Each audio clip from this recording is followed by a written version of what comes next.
It over to Kim and Jenesis for their presentation.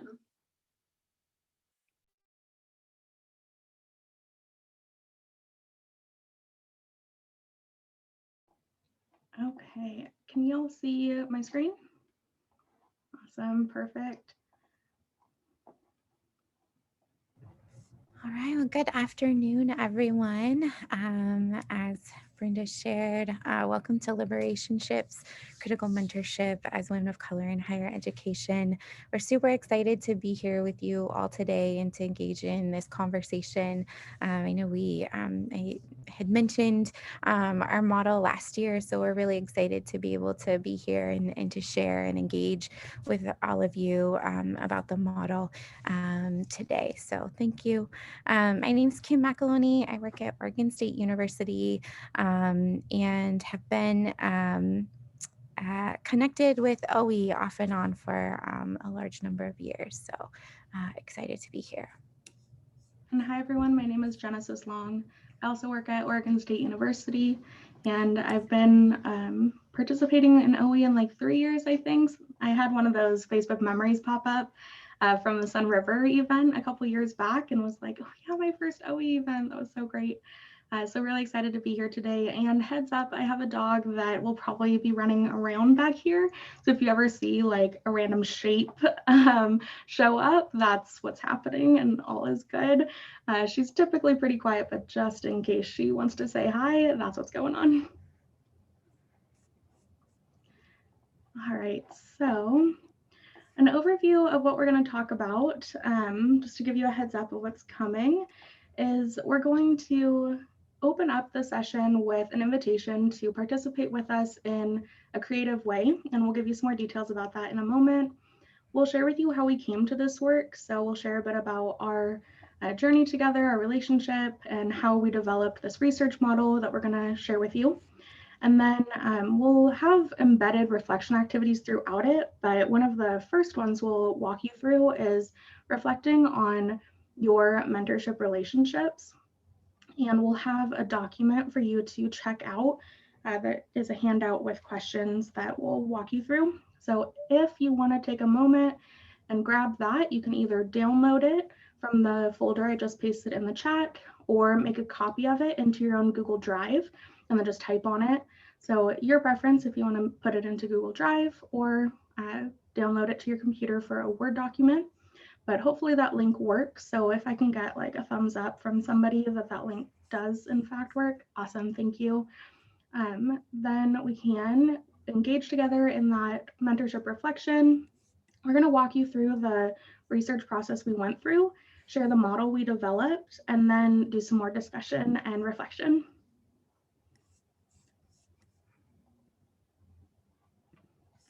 So starting off with this idea of artistic expression throughout, something that Kim and I have really enjoyed through the years of developing our relationship is connecting in ways that are sometimes beyond stereotypical professional, right? So bringing our whole selves to the conversation, whether that means that we are engaging in art while we're talking or listening to music or sharing about a really great recipe and enjoying our food or iced coffee like I have today. It might look like painting or drawing or working on knitting or crocheting. So we wanted to invite you all to take a couple minutes and consider how you might want to engage today through artistic expression with us. Yeah, thanks, Genesis.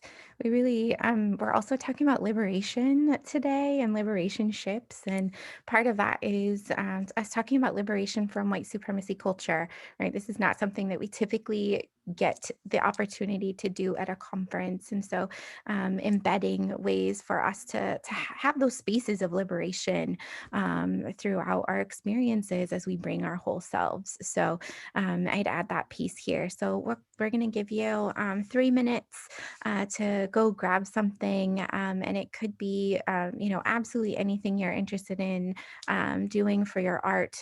So painting, coloring, journaling, doodling, some sort of fiber art of cross stitch or embroidery or things like that, modeling clay or Play-Doh, but also thinking about music as a creativity space as well. So could be working on curating a playlist as we're talking, right? So what music is coming up for you? What songs do you think about, and being able to build that, and or Pinterest pages.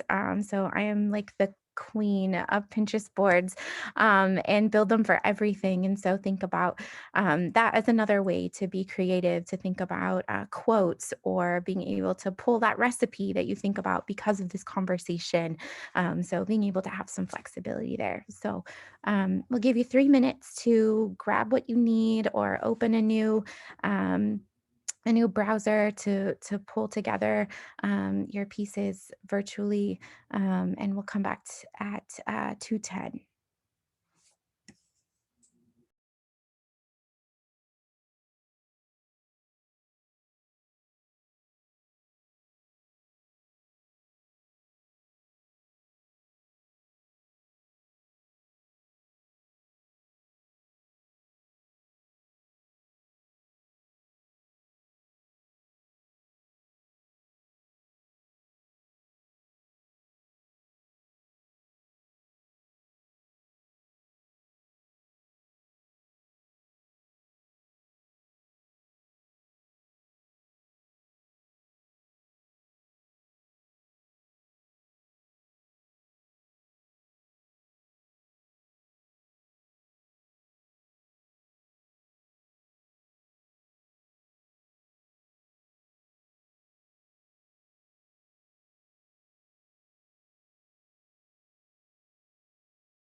So, 1 more minute to continue grabbing what you might need.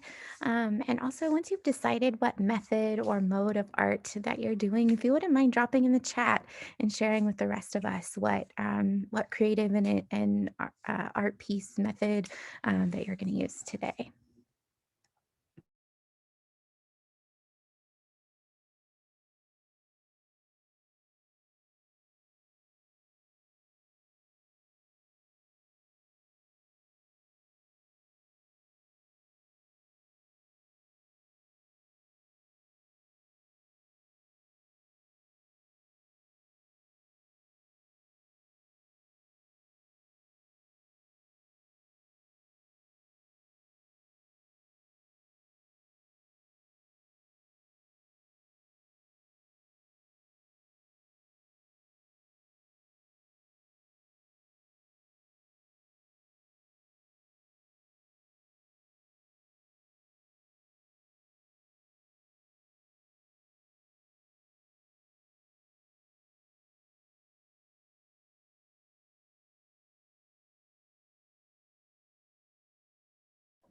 I'm loving seeing all these ideas. I kind of forgot about watercolor brush pens, but they are such a great method for getting to do watercolor painting and drawing. Thanks for sharing that.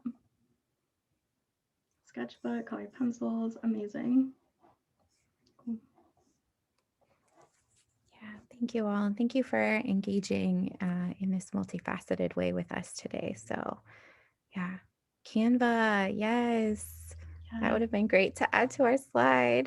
Yeah, great idea. Yeah, great. Awesome. Thank you. As I was starting to do my introduction, I was realizing that I was starting to jump right into this slide. So that was my sort of pause for myself. So, yeah, Genesis and I have been in relationship for 7 years this year, which seems both like it's gone really quickly and that yeah, that it feels longer because of the depth of our relationship. Um, so yeah, let's do this. I'm distracted because I keep like, please continue putting your methods in the chat. And I was reading those as I was talking, which is never good for me to do two things at once. So we wanted to spend a little bit of time talking about our reflections on mentorship and how we came to be in relationship with one another. You'll see pictures here, and we may talk about a couple of these other folks here as well. When I think about my former mentorship relationships, mostly they were as I was growing up, and most of them were centered around religion, and what it meant for me to engage given my actually particular identities, not all of them, just a few. And so I really had this sort of picture of mentorship as, one person who has been through whatever, blank you want to say here, and then mentors and teaches someone younger, newer, right, to bring them up in whatever that sort of area is. So that I think I've always valued relationships. I've always valued relationships with other people who share similar identities, and so those pieces kind of held close and were important for me. And I really worked to try to build those relationships and find folks who could speak into my life in different ways. But it wasn't until I started Oregon State University and got connected with the NASPA Undergraduate Fellows Program, NUF, there's a couple alums on the call. It wasn't until I got connected there where I got connected with Dr. Larry Roper, who you'll see in the middle picture with Jenesis and myself, and Dr. Janet Nishihara, who's the middle person in the picture on the left of the screen. And as I began engaging with the two of them, I really appreciated the way they saw the world and how they engaged in the world. And when we had conversation, it wasn't just about one thing. And that felt so different to me than any other mentorship relationship that I'd had before. And as I began to continue my relationship with Janet, my first meeting with her actually was when I was accepted in the program she directs. And after our conversation, she assigned me to have a different academic counselor so she and I could talk about all the things and not have to worry about or not have to focus our time on my academics, finances, all of those things, but we could talk about all the other things. And that for me was oh, okay, hold up, I can talk about my whole life, my interests, my hopes, all of those things, and my values, and how that plays into all of these things. And then as I was in Larry Roper was my NUF mentor, and so met with him and often, and the one of the outcomes of NUF is talking about power and privilege. And as we started talking and throughout our time, realizing that, as my identities and talking about my identities and their impact in my experience at in higher ed, and what I might want to do as I was exploring a career in higher ed, um, just being able to be myself in a way that I hadn't been able to do before, if that makes sense. Um, and really seeing the ways in which they engaged and their values were, I saw play out in so many different ways. So that was kind of my first like piece to like there's something else here, and that we can have these relationships that maybe span a little more of ourselves than what I had known before. And as I was accepted into the Oregon State's College Student Services Administration master's program. Larry was the chair of my committee, and Janet was also on my committee. And Janet and I really started to have different conversations at this point around, okay, now as a person who's doing work in higher ed, here's my experiences as a first gen low income from a rural area, woman of color, and here's what I'm experiencing in the classroom, and being able to like really engage with conversations around how I wanted to make higher ed in the world a different place. And that really blossomed into a liberationship, which we'll talk a little bit more about in a few minutes. So I think I'll pause there, my story. Genesis. Thanks, Kim. Yeah. So similarly, I want to share about my journey with mentorship. So I first encountered what I'm going to air quote mentorship was back when I worked at a credit union in a super small, super white, very rural town in Oregon, Brookings, Oregon. If anyone's familiar, I moved there from California and then got a job at a credit union. And the women that I worked with took it upon themselves to teach me how to be different and teach me how to fit in. And so that looked like telling me my hair was too frizzy and that it didn't look nice and that I needed to put more time into working on my hair in the morning before I came to work to look professional.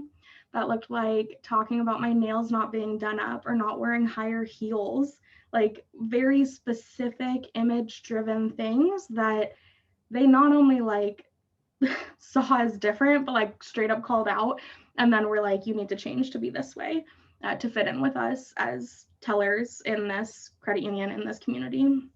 And I think they thought they were helping me. Like it was from a place of, she doesn't fit, we need to make her fit our mold. And I think that that's a really common narration around mentorship, is that we're helping someone that goes from wrong to right, right? And that mentorship is to bring someone into that right role because this mentor knows all and is able to coach that person into the right behavior. So that was my first like real welcome to mentorship, and from other women too. And recognizing that like that just made me feel bad. Like it just made me feel like I was wrong and didn't fit. But I didn't have the critical skills at that point to look at it and realize like I'm not the problem. This engagement is the problem. And so for me, it took a couple years of internalizing that, of straightening my hair every day, of getting my nails done, even though I didn't like it. Like it didn't feel good for me to have them done because it felt compulsory to fit in, and wearing uncomfortable shoes and just fitting into that lifestyle that didn't really vibe for me. So then a couple years later, I started at Oregon State. I was pursuing my degree in psychology. And at that point, I knew I wanted to help people, but I didn't really know in what capacity or what that actually meant. So I was asking a lot of questions and exploring a lot of fields. And that's where I intersected with the NUF program. And I actually was applying for an academic coaching job that lost funding. And the manager that was hosting the interviews emailed me and was like, hey, I see you're really interested in this.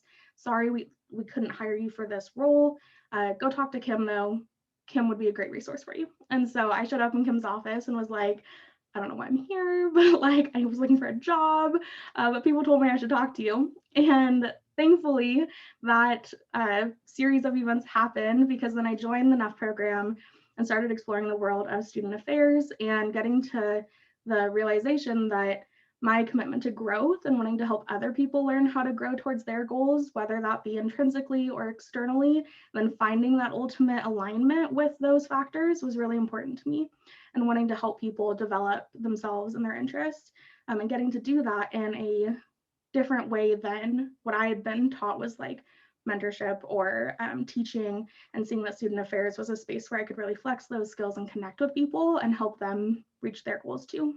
So I started engaging with NASPA, with Neff, with Kim, and some of the things that really spoke to me about our relationship was that we were talking about the real moments where I can remember like showing up in her office after I realized like, oh my gosh, I'm not white. Like literally, I had this moment of like, that's why people called me Brownie as a kid. Like what? And like being able to process those things together, because it wasn't just about me learning about student affairs. It was about me understanding myself as a person and getting to do that with someone who also was committed to understanding herself as a person and helping me actualize into my identities as well. And so we engaged together for, like Kim said, you know, we're going on 7 years, but it was a couple of years in when we kind of took a pause and we're like, wait, this feels pretty different. Like this feels pretty different from our other mentorship relationships or our other supervisory experiences.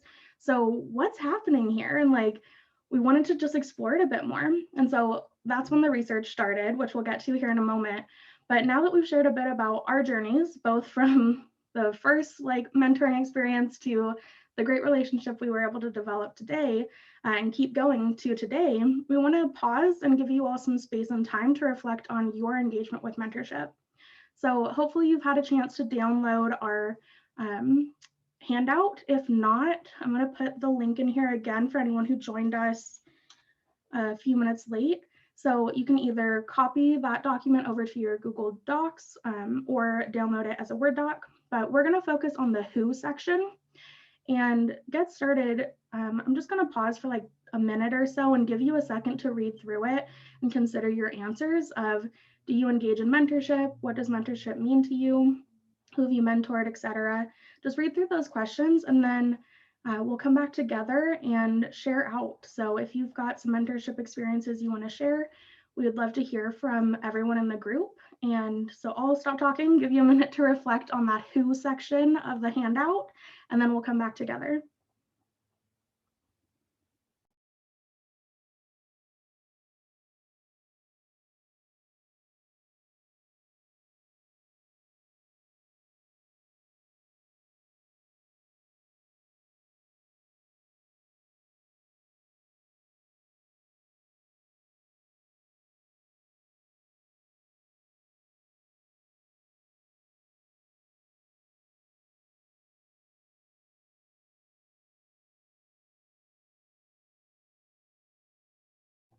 And if you're having any tech issues with downloading the document to make a copy for yourself, please let us know in the chat and we can walk you through the steps.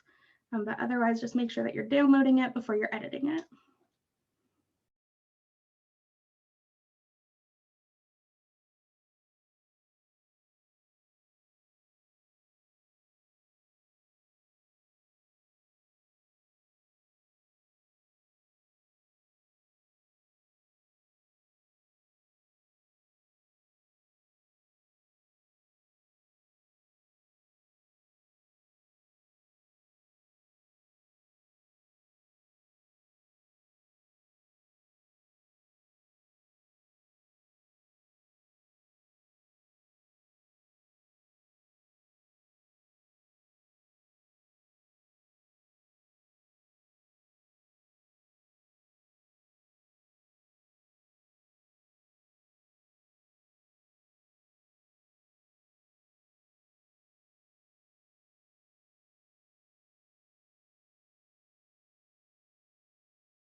Okay, so it's been a couple minutes. And if someone would like to share, that would be great to hear from the group about your mentorship experiences. So that might be about a really positive experience, a not so great experience, whatever you'd like to share. And the questions that we were looking at were to, in general, reflect on your mentorship experience, but then consider your shared values and if you had any salient identities that were represented. So would anyone like to start us off with some reflection and sharing?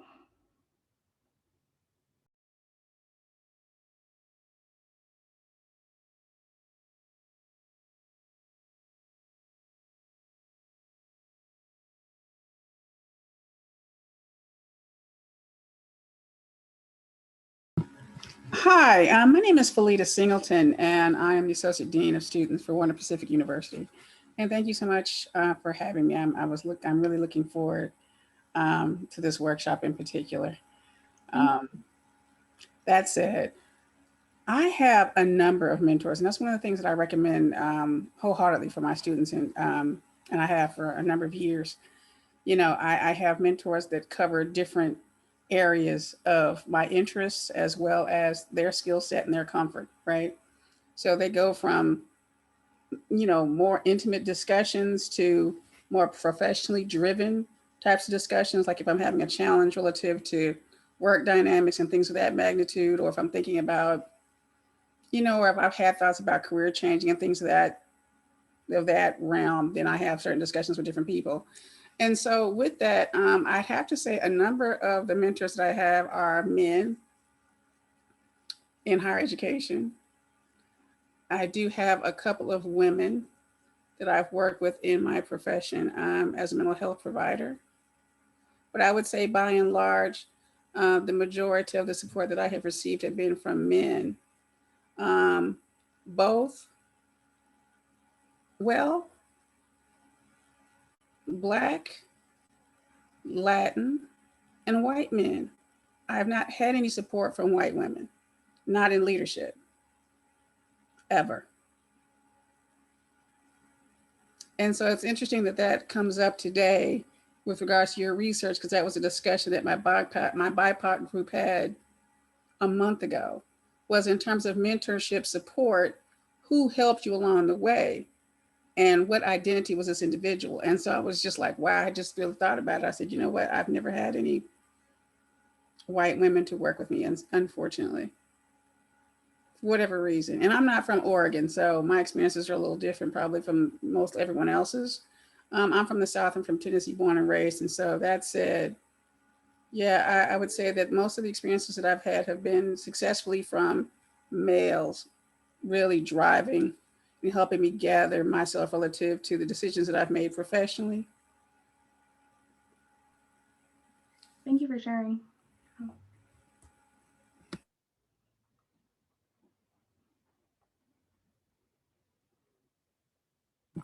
Oh, and it would be nice to see everyone's real faces versus just the image.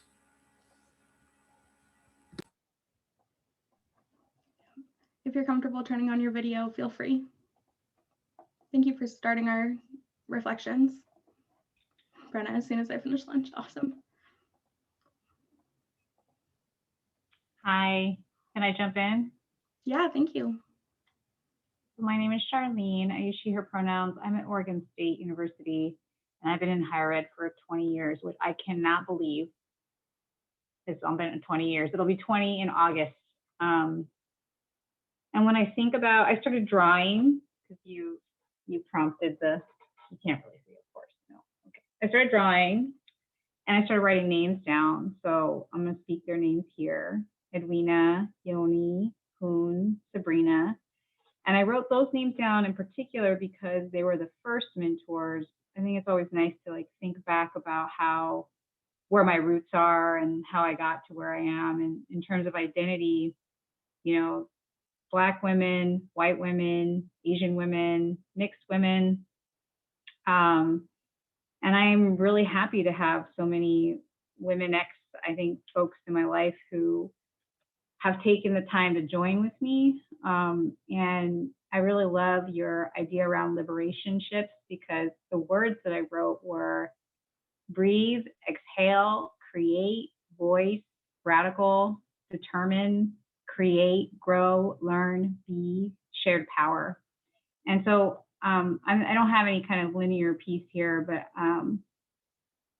similar to my doodle, I just have a lot of respect for people who have made it in higher education and continue to give back through conversation, through wanting to support, wanting to help us figure out salary, wanting like supporting me through, you know, having children, leaving higher ed, coming back to higher ed, figuring out a new way of being in higher ed. And really, when I think about Liberationships, it's what sustained me for 20 years. So I would say, you know, it's almost like magic, and I don't want to underestimate all those things, but it is magic. And to think about the people on this call who I have relationship with and deep connection with, and those of you who I don't, who I am just glad we're in this call together.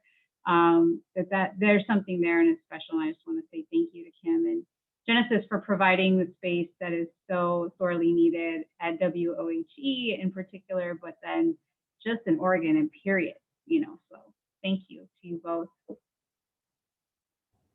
My pleasure. And thank you everyone for being here today, and Charlene for sharing. It was really powerful to hear the words that are coming up for you too. Thank you. We have one more person share the reflection.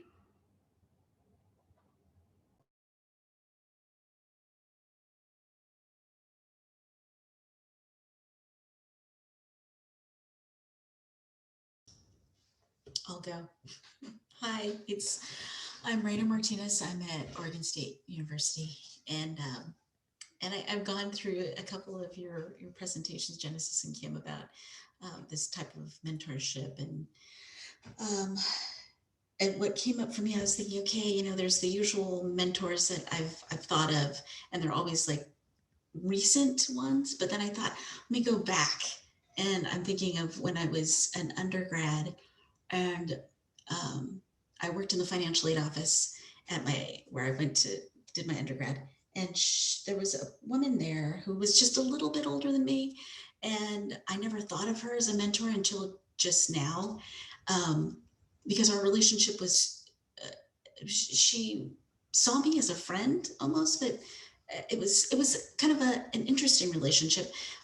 But when she became vulnerable with me, she just like shared an experience that she was going through. And I was like, oh my gosh, I have something to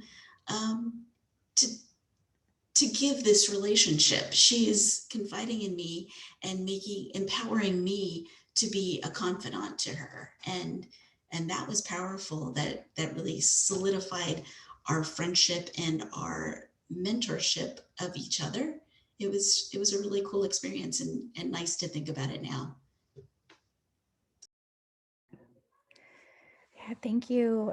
Thank you all for sharing. And thank you, Raina, for being a great transition for us as we then move into talking about our research and the model that we have developed. And we have more time later to talk more. So so definitely looking forward to that as well. So I started my PhD program in 2016, and in 2015, Janet, Jenesis, and I were all having a meeting, and you know, we were doing reflection, and just had this moment of like, there's something cool about our relationships and something different, and just kind of said like, it's different. Maybe one day we can like explore that more. So in my in grad school, I guess it was 2017, I was taking an ethnography class and needed to work on a project. And the faculty member was really open to us doing sort of whatever project we wanted to do. I connected back with Jenesis and Janet, and we so thankfully they decided to agree to do a duo ethnography. So we really looked at our relationships, our mentorship, and the sort of community and culture that we had developed between the three of us. On the screen, you'll see these are our 3 research questions that we use to guide us through that process. So what was unique about our relationships, and particularly all of them started as one of us being students in some sort of capacity. So I was undergrad student when I began my relationship with Janet. Jenesis was an undergrad beginning her relationship with me and was a master's student beginning her relationship with Janet. So Janet was her CSSA advisor, so kind of the triad of the three of us. And so what's unique about that student faculty piece? And then now, right, over the years, we're all colleagues. What components of the relationship felt like mentorship for us and what were different? So the sort of term mentorship felt unsettling, and like it didn't fully describe our relationship. So we wanted to explore that more, and then continue to explicitly look at some of the shifting and the dynamic components of our relationship that I think that first question was getting to, but we really wanted to hone in and have a particular eye specifically on that piece. So we conducted the dual ethnography. We had 4 hour-and-a-half long sessions using these questions as our guide. And we began each of those conversations with some reflection on the questions of the day and ended our time with reflection on how our thinking shifted from the beginning of our conversation to the end. And then our final research session together was looking back at those reflections and really doing this sort of meta-analysis of the ways in which our relationships and conversations help to shift and change and hone our thinking. So that's how we got to our model. So this is what we developed through the coding of our conversations. And what that looked like was reading back through the transcripts, well, first transcribing, then reading back through the transcripts, looking for common themes across all of our experiences, and finding ways to describe what we were hearing and what we experienced. So the way you can understand this model is in layers. So the very bottom layer is that lighter red color, and that is the who layer. So essentially, these are 3 attributes that we identified that made our relationship so powerful. And so those 3 areas are that we have an ability to and a willingness to acknowledge power and systems of power and privilege, as well as oppression. And that came from having common language, doing common readings, having a similar vocabulary and ability to confront the systems that we were working in. And all of us work at a predominantly white institution, so we needed to be comfortable with and willing to engage in that conversation of how is this individual moment intersecting with this larger context. And then also our shared identities. And so for the 3 of us, we had commonalities in that we identified as women of color, that we were from rural areas, that we came from lower income backgrounds, and a whole host of other identities that we discovered over time. And so it's not necessarily that you have all of the same identities, but that you have some core identities that you can look through your experiences or look at your experiences through so that you can find commonalities and help each other process those experiences. And then lastly, a desire for growth. So one of all of our values was a commitment to and a desire for learning and growing, both through reading and learning, so more classroom-based environments, but then also the discussion elements of being reflective and wanting to grow emotionally and intellectually and in our relationships. So holistically wanting to grow. And then the next layer is the how layer. So that's those darker red pieces. So this is how we actually made the relationship happen. What factors kept it going and growing the way it did. So first we've got resistance, which is set upon acknowledging power and a desire for growth. So that was being willing to witness the injustices or the inequities and then being committed to growing in those systems to make positive change.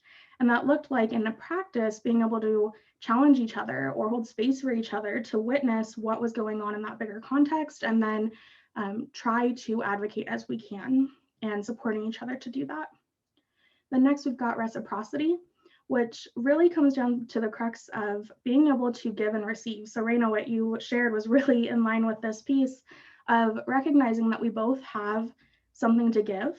And so whenever we're in that dyad conversation, recognizing that if we have an idea, if we think of a resource, if we have a challenging question, that we're both given space to share that with each other and to bring ideas to the table and also receive ideas and be challenged by the other person, as well as sharing our resources with one another. So whether that's we're all in a board meeting and somebody talks over Kim, I'm going to be like, hey, Kim had a great idea. You want to reshare that? Or echoing her, right? Or whatever that might look like in the moment, trying to take actionable steps to share with each other and committing back and forth to supporting one another. Then the last piece is reflection. So both independently being willing to be vulnerable and honest and share the real feelings, whether that's I'm really nervous for this meeting, or I was really upset by that comment, and going there and being willing to share the real feelings and thoughts and questions, or I don't know how to act in that type of engagement. Can you talk me through that? But then also being able to say, as our relationship is shifting and we're setting new boundaries, how do we reflect honestly with one another and say, hey, I think we're at the point where I'd like to give you my phone number and we can actually text, or hey, do you want to go to Ulta with me to get that hair product I told you about? And being able to reflect honestly to build the relationship stronger. And then ultimately, the white circle in the center is why, or what it brings about. So we've identified that we have been able to reach higher levels of growth, both personally and professionally, validation in our identities and our understandings of the world and how we move in different spaces, and increase work productivity, whether that's literally creating a model and writing book chapters and newly finding out that we're going to be able to publish a book on our model, or encouraging each other to try out for that promotion, start that business, sign up for that conference, and be there to support each other with these ways of in the how layer to help each other get there. And then lastly, you'll see there's a circle around the outside with little arrows, and that's to really highlight that this entire system, all of these pieces are ever changing and continue to shift. And it's sometimes one piece is really big, one piece is smaller, and over time it's going to look different. So at one point we maybe wouldn't have talked about XYZ, but in 2 years, we started talking about it. And so we're always reevaluating if things are working for us, and if not, adjusting. So that's the model in an overview. You also have a copy of it on your handout, and we're going to share the slides. So if you ever want to refer back to this, you'll have access.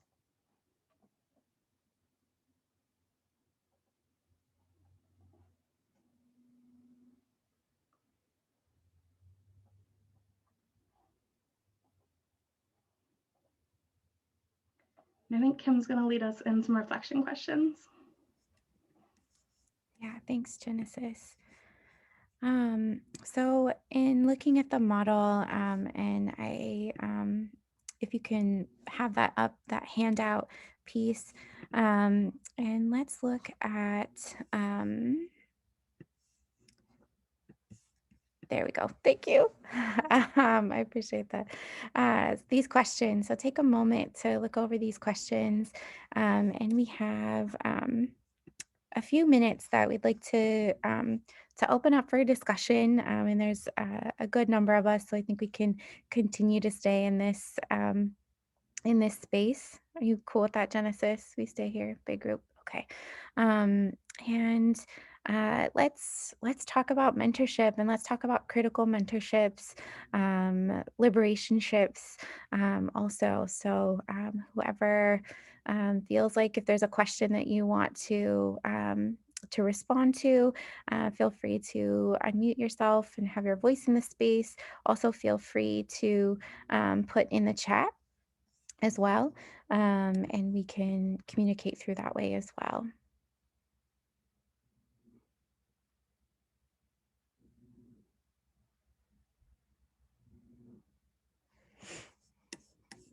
What resonates for you? What do you want to talk about?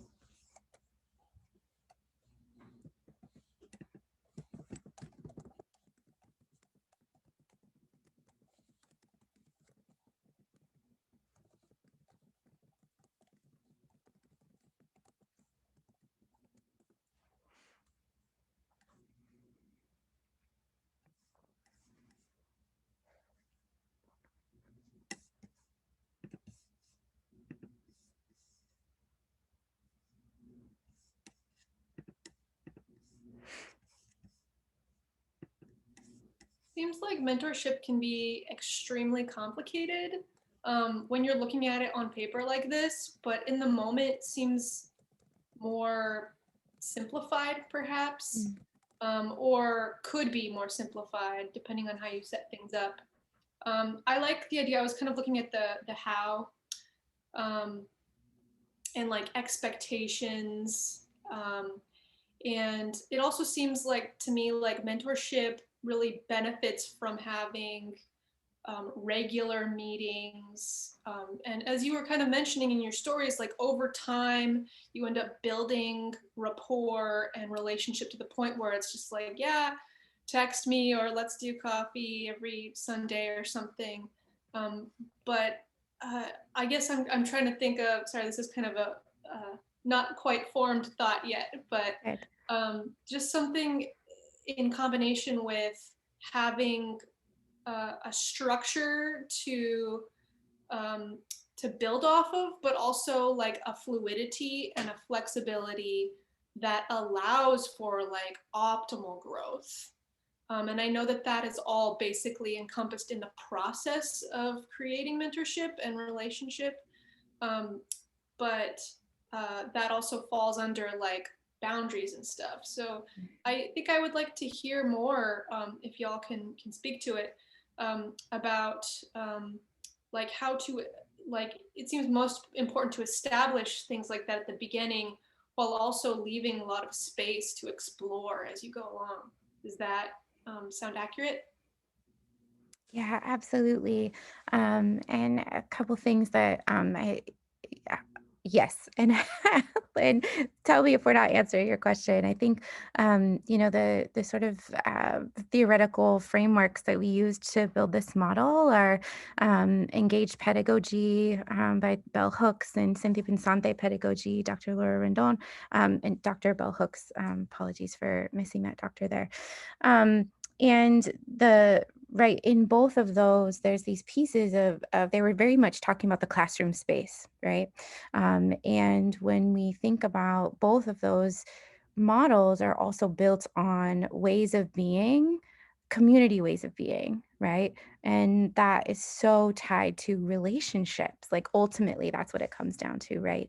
And in the classroom, you have this sort of named piece of a syllabus, right? And Dr. Hooks talks about, some co-creating and developing and naming those things, right? So as we kind of lift these principles and put them into this sort of relationship where ultimately the goal is learning, right? And development, it's just in a different environment. And so that naming piece is so critically important. And that's a piece that came up quite a bit in our work, that we talk about in our writing. That the naming is important, and partially, as we look to those themes in that middle section of reciprocity and resistance and reflection, you have to and even the acknowledgement of power, right? There's naming in each of those pieces and being able to reflect on here's how I'm feeling. And to someone else, just to even that reflection back of like, it sounds like you're saying this, right? And so not only in our relationships as we're naming that growth, but being able to name those positions and feelings and shifts too. So I remember with Jenesis, once she graduated with her undergrad, I think it was, and she started her master's, then her and my conversation shifted a little bit. It was like, okay, like you're a master's student now, and so like that means we can engage a little differently. And so absolutely yes to the naming piece. Jenesis, what would you add? Yeah, I'm thinking of the third research question of how do we describe the shifting dynamics or positions within our relationships. A lot of our conversation was about that we would acknowledge like, whoa, like that just happened. We just talked about like our finances in a really honest way that I don't typically do with anyone else. And just naming that as we went and just highlighting that like meta discussion was really helpful to both get on the same page and check in that like, oh yeah, we did just go there. Like, how's that sitting with me? And then being able to, again, the next time something happened, to do that again. So there's a tough part in mentorship that's more formal, where it says like you have, you know, annual check-ins or something, but it doesn't always happen on a time frame of like annual review when you're ready to expand your relationship. And so it kind of does have to be, like you spoke about, that fluid check-in to just consistently be reflecting on what you're experiencing and seeing, and then checking in with each other to make sure that we're in that same space together and we're comfortable moving to this next level. And yeah, I think just naming it is really important. So thanks for starting this discussion. Yeah, thank you. And Charlene just put in the chat how we build shared power in relationship to each other is a process, resonating with the reciprocal dimension of the model, and learning to hold space for each other's pain and emotions is a form of mutual aid and transformative justice. Absolutely. Yeah. And we have that also as part of the resistance piece, right? As we're holding one another's pain and emotions and being able to name, here's why this comes up again, because we've acknowledged the power to be able to name those systems, right? And help us in that space too. You know, I think as women of color, you know, this system of higher ed was not designed for us, right? In many different ways, and given our multiple identities, right, as well. And so absolutely to holding space, emotions, and that building, right, which takes naming and takes time and takes care. Yeah. Great. Thank you for sharing.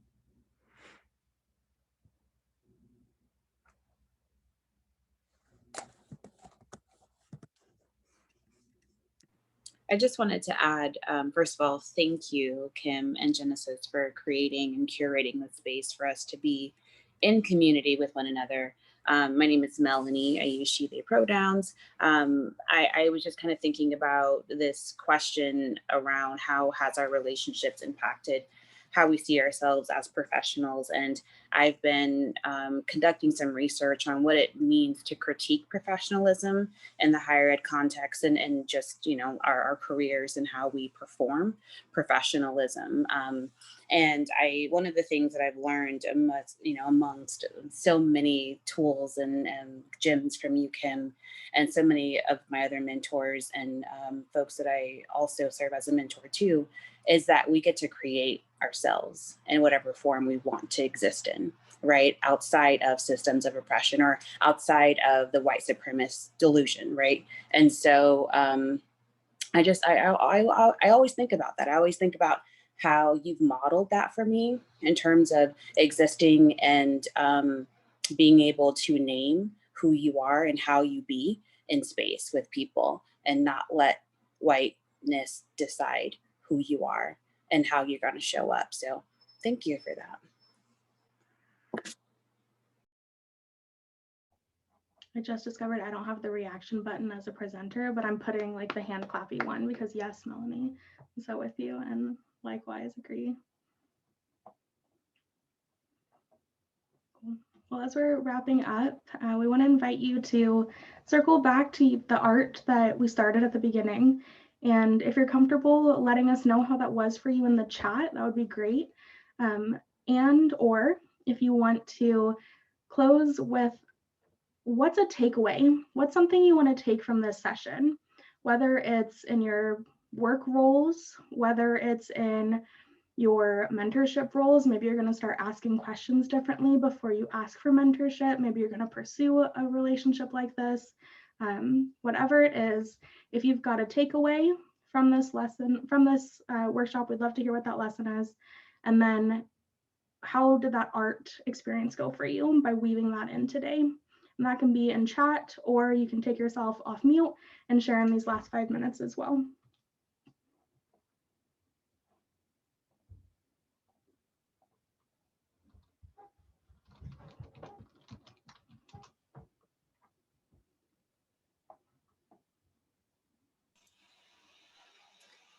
I'll share a quick takeaway. I think the conversation today. It just really prompted me to think about my mentors, and I feel gratitude. And so I feel like, just connecting with them. Since we've gone on to Zoom, it's kind of difficult now to connect in certain ways. So yeah, just feeling gratitude. Thank you.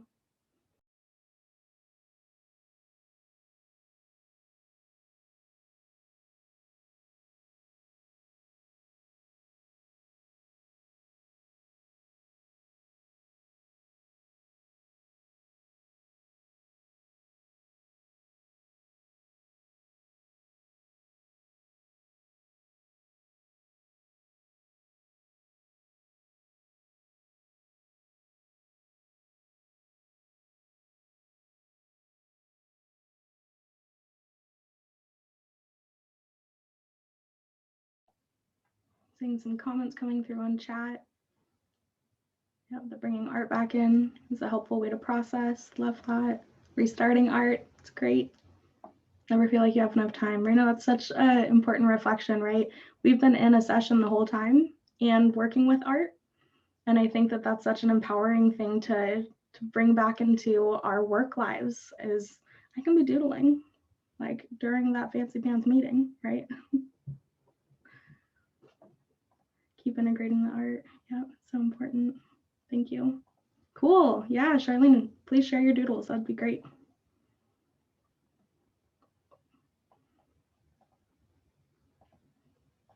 All right, we're gonna stay on the line for a couple minutes for folks to keep sending their takeaways or reflection about the art.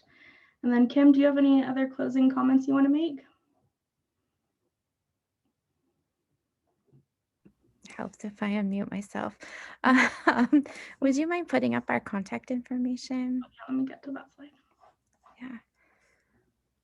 So I just want to thank you all for engaging in this conversation today, and thank you for your contributions. I feel like I learn more and more deeply in both my understanding of our work, but understanding mentorship and the variance in our lives and things like that each time we present, because of all of you and your engagement and what you have to offer and the questions that you have. So thank you so much. Please feel free to reach out to either or both of us after this session. We would love to continue conversation. And we hope that you're able to continue to take away what you're taking away, both from of the model, from the art, and wish you the best. Thank you, everyone.